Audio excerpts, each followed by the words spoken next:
Kila mmoja anatakiwa kuishi kwa wema. Wema ndio taa yako itakayokuwa inawaka kila siku katika maisha, na ndio mafuta ya akiba hayo. Ukiwa katili, hiyo taa yako inazimika kila siku. Ukiwa msengenyaji, hiyo taa yako inazidi kuzimika kila siku.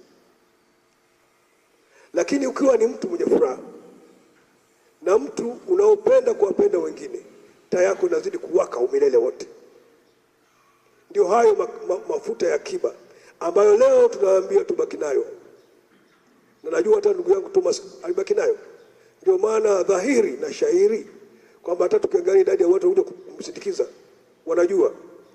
Hatukatai kama binadamu labda alikuwa na mapungufu yake, na ndivyo tulivyoombwa. Lakini mengi ameatimiza vema. Kinachotuumiza tu, kwa nini ameondoka ghafla? Hilo ndio la msingi. Kwa nini ameondoka ghafla? Lakini haya yote tunamwachia yule aliyemuumba katika sura na mfano wake. Huyo ndio Mungu. Mungu atabaki kuwa nani?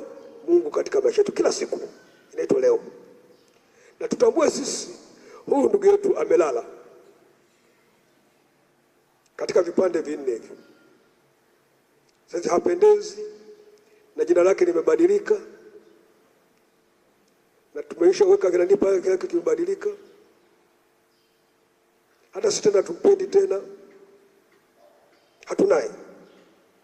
Lakini tutambue kuna maisha baada ya maisha haya. Kuna maisha ya umilele.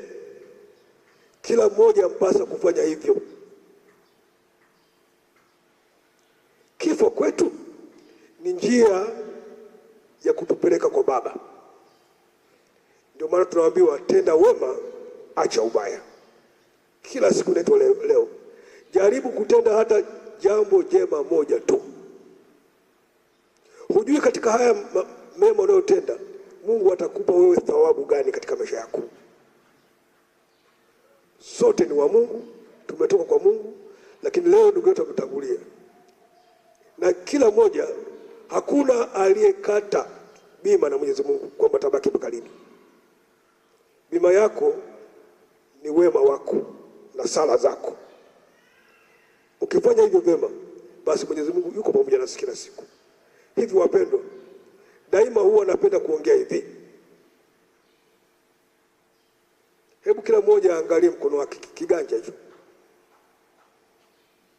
cha kwako. Kikiwa kichafu, kizuri, cha kwako sio? Kina herufi gani hapo?